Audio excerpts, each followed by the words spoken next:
Pak, sekarang itu zaman demokrasi Indonesia yang sekarang, demokrasi yang terjadi sekarang kan kita ngerti semua, Pak. Bagaimana dalam tanda kutip brutalnya di media ini yang lagi kencang-kencangnya ini, Pak, katanya ada partai baru. Apa partai baru? Partai coklat. Nggak mungkin kalau kita nggak tahu kok. TNI tidak berpihak kepada partai atau calon siapapun. Andaikan ada yang bertanya kepada saya, Pak TB setuju tidak kalau TNI mendukung PDI Perjuangan? No way, janganlah ya, biarkan Situasi saja. menjelang pilkada serentak sampai dengan tahap pendaftaran paslon sangat dinamis, sehingga menyebabkan pilkada serentak ke depan memiliki kompleksitas yang lebih tinggi jika dibandingkan dengan pilpres. Dari catatan Sintel TNI akan dan telah memetakan provinsi-provinsi yang memiliki tingkat kerawanan mulai dari tinggi sampai dengan sedang. Pada tingkat kerawanan tinggi terdapat 4 provinsi, tingkat kerawanan sedang ada 23 provinsi, dan tingkat kerawanan rendah di 10 provinsi.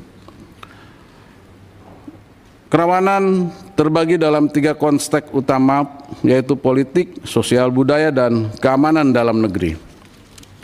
Pada konteks politik, persaingan antar pasangan calon berpotensi memicu konflik, terutama jika terdapat saling serang antar pendukung.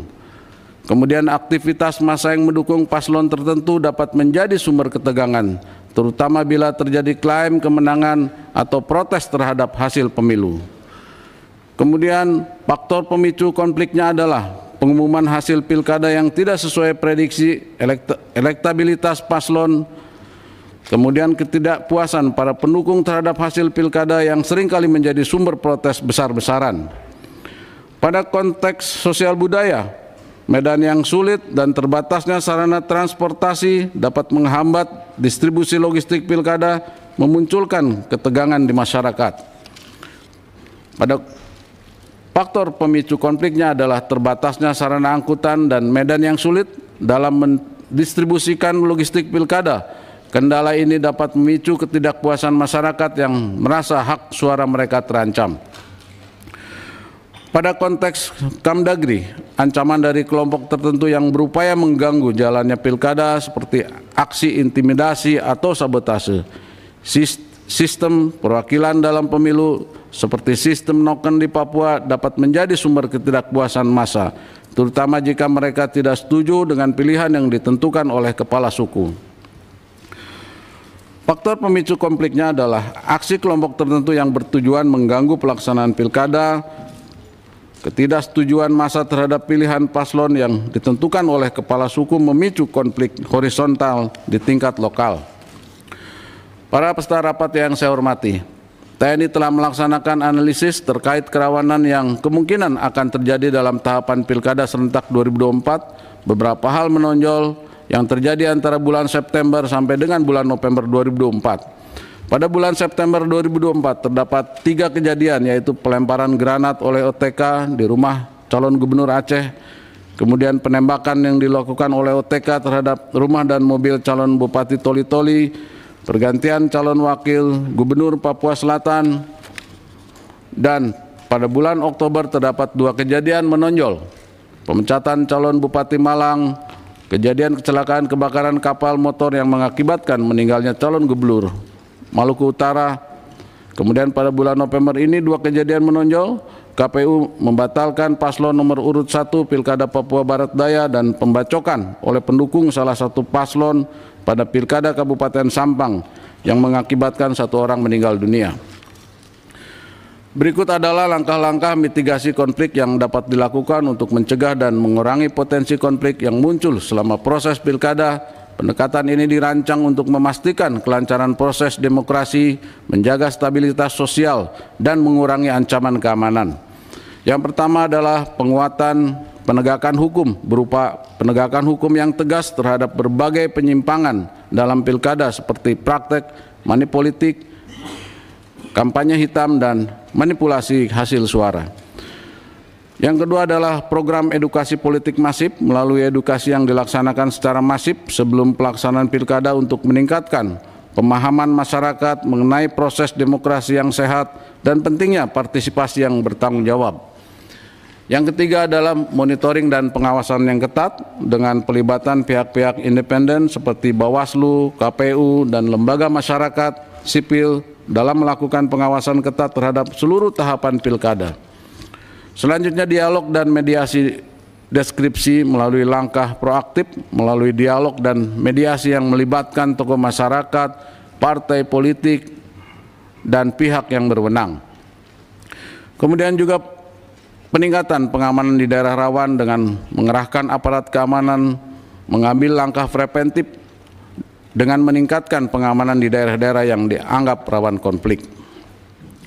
Sebagai bentuk nyata dari upaya mitigasi tersebut, TNI bersama Polri melaksanakan cooling down system melalui doa bersama lintas agama di berbagai daerah, seperti yang dilakukan Panglima TNI dengan Kapolri di Denpasar, Surabaya, dan Semarang menjelang pelaksanaan pilkada.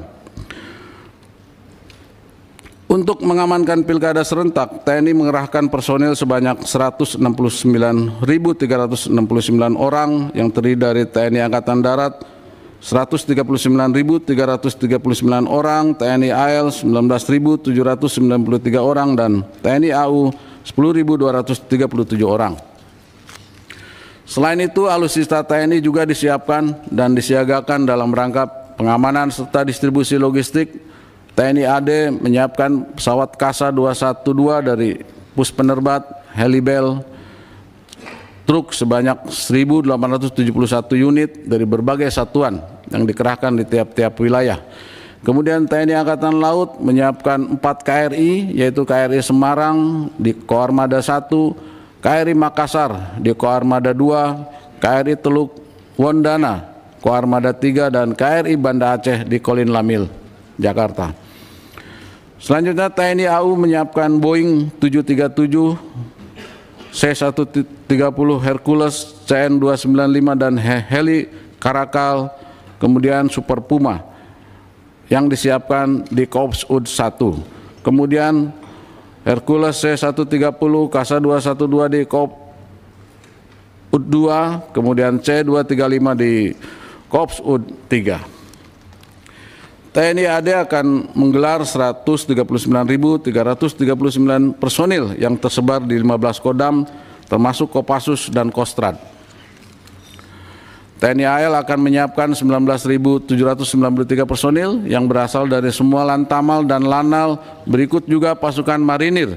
TNI AL juga melaksanakan patroli wilayah bersama dengan Satuan Polri. Sedangkan TNI AU akan menyiagakan 10.237 personil dari semua lanut, baik lanut tipe A, tipe B maupun tipe C. Pimpinan dan anggota Komisi 1 serta hadirin sekalian yang saya hormati, dalam rangka mendukung pelaksanaan Pilkada serentak 2024, TNI telah menyusun pola kesiapan dukungan yang terintegrasi melalui berbagai elemen strategis. Rangkaian kesiapan ini mencakup 4 komponen utama. Yang pertama adalah pasukan. TNI akan mengerahkan satuan komando kewilayahan yang melibatkan total 169.369 personil terdiri dari elemen TNI AD, AL, dan udara. Kemudian akan membentuk posko kewilayahan, kemudian melaksanakan simulasi untuk meningkatkan kesiapan, dilakukan gladi posko dan gladi lapangan sebagai langkah simulasi penanganan konflik sosial, dan pengamanan pengawalan logistik dalam mendukung kelancaran distribusi logistik ke seluruh wilayah termasuk wilayah 3T. TNI menyiapkan pengawalan dan penggunaan alutsista. Melalui pola kesiapan ini, TNI tidak hanya bertindak sebagai penjaga keamanan tetapi juga sebagai fasilitator dalam mendukung stabilitas nasional selama pelaksanaan Pilkada serentak 2024. Pendekatan ini menggambarkan komitmen TNI dalam menjaga integritas negara serta mendukung proses demokrasi secara damai dan terkendali. Berdasarkan pola tersebut, TNI menerapkan strategi guna mengamankan Pilkada serentak tahun 2024 melalui melakukan monitoring perkembangan situasi guna mengidentifikasi dan mencegah potensi ancaman dalam pelaksanaan pilkada serentak, menyiapkan personil dan alutsista yang sesuai dengan tipologi dan kerawanan wilayah untuk mendukung penyelenggaraan pilkada serentak khususnya di wilayah 4T, rawan bencana dan konflik bersenjata serta gangguan keamanan lainnya. Menyiagakan kekuatan guna melakukan operasi perbantuan kepada Polri sesuai permintaan. TNI membantu pendistribusian logistik pilkada terutama di wilayah terluar, terdalam, terpencil, dan tersulit berdasarkan permintaan KPUD.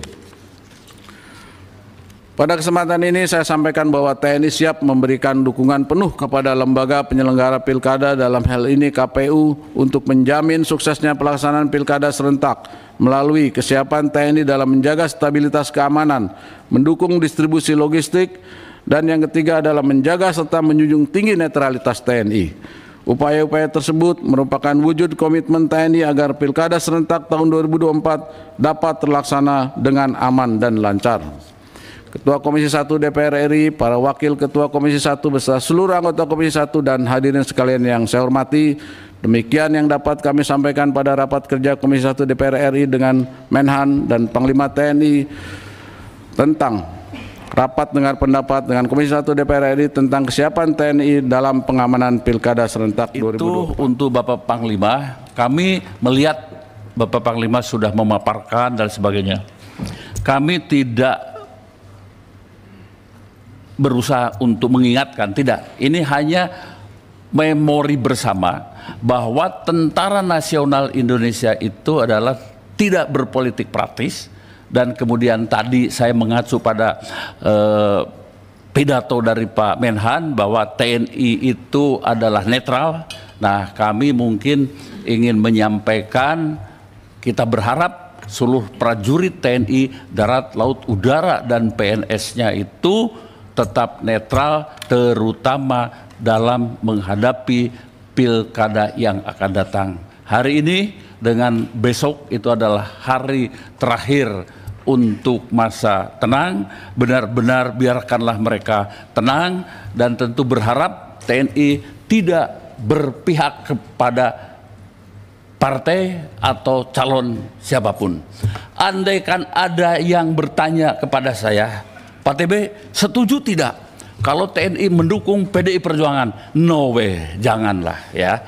Biarkan saja Tentara Nasional ini berdiri tegak menjadi milik seluruh anak bangsa, dan itu menjadi marwah para prajurit TNI.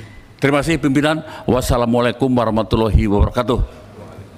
Waalaikumsalam warahmatullahi wabarakatuh. Pak Panglima, saya pernah dibesarkan di organisasi Angkatan Darat. Saya bangga, Pak, bangga sekali. Banyak hal yang bisa menuntun saya untuk menjalani kehidupan, Pak. Ini masalah netralitas, Pak. Netralitas TNI ini saya sampaikan pimpinan, ini udahlah, tidak ada duanya. Netralnya luar biasa. Saking netralnya, mendekat ke tempat TPS saja takut. Ini beberapa poin, Pak, yang Bapak tadi sampaikan. Upaya mitigasi konflik, penguatan penegakan hukum, tegas terhadap penyimpangan pelaksanaan pilkada seperti money politik, black campaigns, dan lain-lain. Pak, sekarang itu zaman demokrasi Indonesia yang sekarang, demokrasi yang terjadi sekarang kan kita ngerti semua, Pak. Bagaimana dalam tanda kutip brutalnya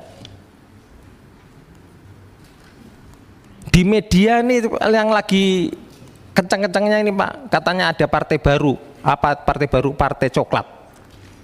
Nggak mungkin kalau kita nggak tahu kok.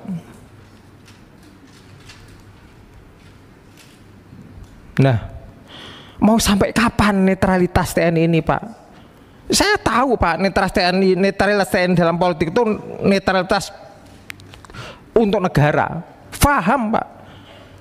Tapi kalau pencetakan pimpinan-pimpinan yang melalui demokrasi ini melahirkan pimpinan yang nggak benar, mau sampai kapan? 2/3 dari kepala daerah yang ada di Indonesia itu ketangkep hukum loh Pak. 2/3-nya, sisa 1/3 aja karena belum atau mungkin karena nggak keambil. Lah ini sampai kapan? TNI netral itu sampai kapan? Kalau netral dalam artian pilihannya silahkan, tapi kalau misalkan sudah di depan mata ngelihat ada penyimpangan, apa undang-undang TNI yang bisa dipegang? Tangkep Pak.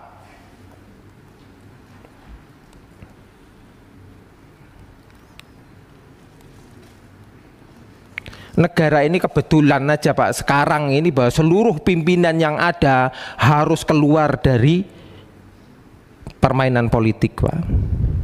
Harus keluar dari permainan politik. Karena emang kayak gini. Tapi saya harapkan ke depan TNI mengambil peran lebih lagi Pak, untuk menjaga netralitas dan pemilu atau pilihan yang jurdil. Terima kasih Pak. Terima kasih pimpinan. Terima kasih Pak Yoyo.